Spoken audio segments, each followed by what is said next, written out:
להם, מה שיש לכם אני ארפא. אמרו לו, מה? אמר להם, מה שתרשו לעין. מה שיש לכם, חולים אני ארפא.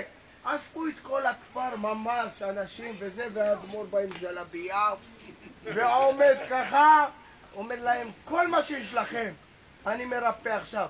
אמרו לו, אין לנו כלום, יש לנו נכה.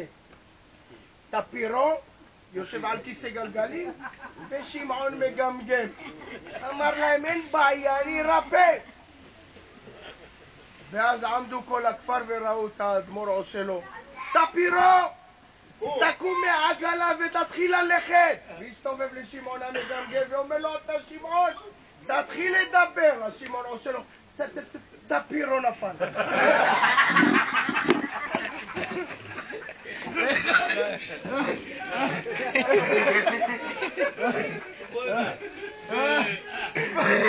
זה לא חלמת.